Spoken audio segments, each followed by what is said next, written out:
¿Sabías tú que las especies de plantas invasoras en algunas circunstancias, en algunos escenarios, pudieran ser positivas, pudieran ser buenas? Esto para no estigmatizar completamente las plantas invasoras. ¿Y sabes tú también qué tiene que ocurrir para que una planta se convierta en invasora? Pues bien, no te vayas que te lo cuento muy rapidito. En circunstancias, por ejemplo, cuando hay suelos degradados, suelos esqueléticos, suelos erosionados, que han perdido los primeros horizontes, horizonte A, horizonte B, incluso hasta horizonte C, que están en el lecho rocoso, hay algunas especies invasoras que allí se pueden establecer.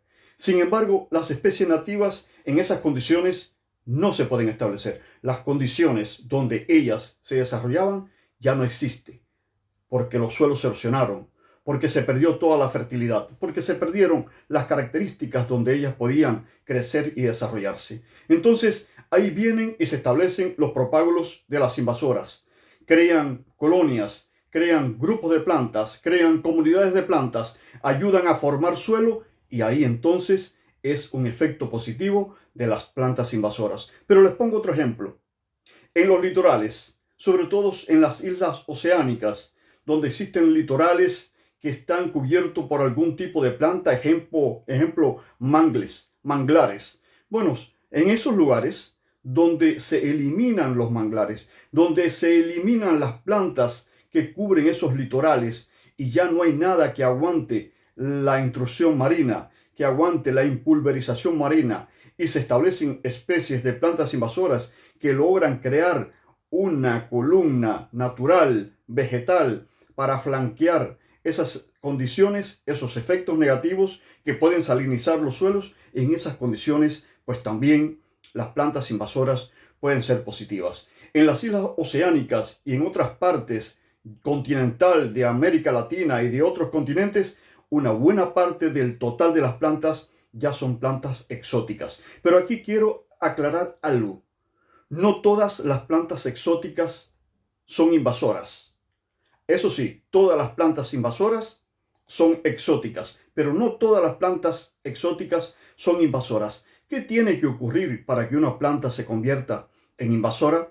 Primeramente tiene que pasar por tres filtros. Primero, el filtro biogeográfico. ¿Qué quiere decir esto? Que exista un evento natural muy intenso, casi prácticamente un cataclismo, y una especie que se encuentra en un lugar muy lejano llegue a otro lugar. Pero eso son cosas que ocurren muy escasamente, han ocurrido, por supuesto, en la historia, en los más de 45.000 millones de años de nuestro planeta, esas cosas han ocurrido. Pero hay otras que sí ocurren muy diariamente. Cuando se comenzó a desarrollar la marina mercante, la aviación, que se intercomunican los países unos con otros y que usted está hoy en un punto del planeta y en unas horas está en otro punto, eso ha sido uno de los motivos porque propágulos, semillas, partes de planta, plantas completas, pasen de un lugar a otro de una forma muy rápida y pasan de aquellos centros de origen a los centros donde ellas se introducen. Ese es el primer filtro. Ya cruzó el primer filtro. Usted, como turista, llegó a un lugar, encontró unas semillas muy bonitas, quiso hacer un collar para regalarle a una persona y trajo las semillas, o la planta le gustó porque tiene unas flores bonitas y las trajo a su país. Si es que en sus países no hay regulaciones de aduana tan intensas que le permita detectar ese trasiego de materiales. Incluso existiendo esas regulaciones, se violan en muchos países y se ingresa material. Bueno, ya pasó el filtro biogeográfico. Una vez que llega ese material, tiene que establecerse en el lugar y tiene que aceptar las condiciones edafoclimáticas del lugar. Tiene la semilla, si es semilla, que germinar, que crecer y desarrollarse en esas condiciones. Son muy pocas las plantas que garantizan tener ese tipo de comportamiento en una condición nueva. Son muy pocas.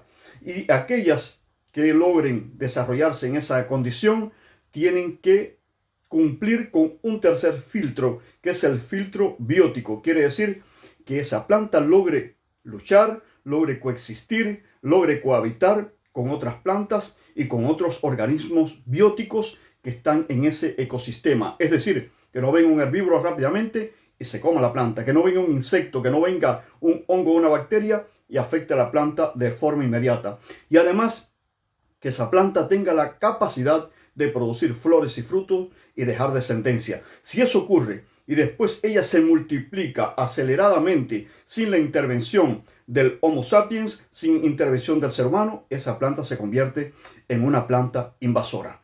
Muy bien, pues ya le he dado estos elementos que seguramente van a ayudar a comprender mucho mejor en qué circunstancias las invasoras también pudieran ser favorables.